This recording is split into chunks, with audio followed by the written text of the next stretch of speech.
People worldwide are celebrating Nelson Mandela Day today, especially in South Africa, where he fought to end extreme racial segregation. Today would have been his 100th birthday.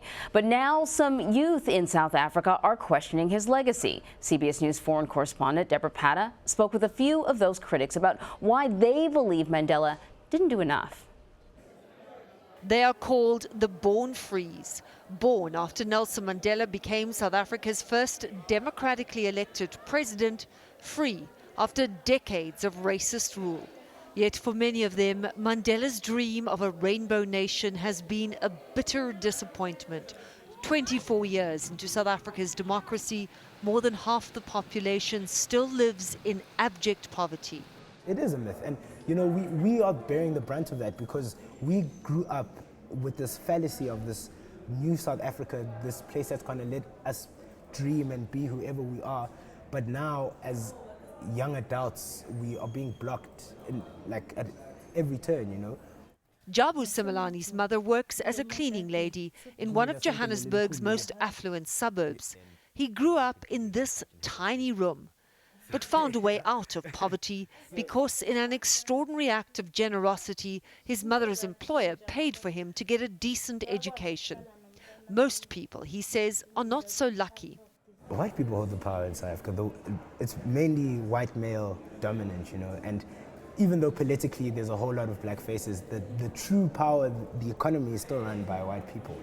Like everyone here, Simelani received a scholarship to study at this institution, the Umuzi Academy, which trains young people in the skills needed for high-value jobs. Simelani and his friends know Umuzi will make a dramatic difference in their lives, but they say ongoing education should be a basic right, not luck. But for most South Africans, university is unaffordable, and they blame Nelson Mandela. I don't think I'm angry. I think I'm very disappointed. You know, like I think that's like the feeling.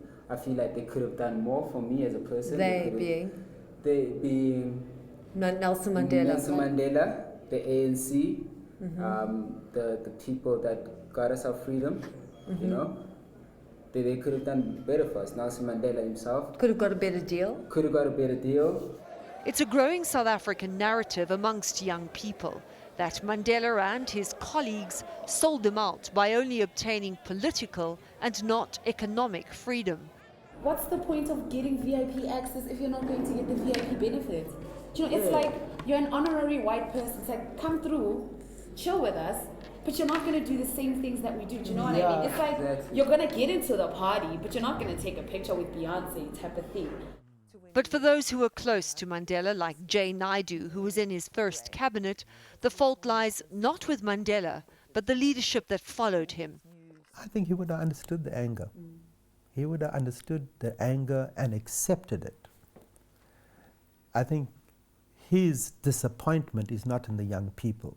His disappointment is in the leadership. Naidu says Mandela showed South Africa the way, but it is up to this country to live up to his democratic values. We would be aghast at the thought that we are venerating him, beatifying him. We are putting him in a museum and hanging him up like the Mona Lisa smiling down from the walls of the Louvre. What we have to do is find the Mandela within us.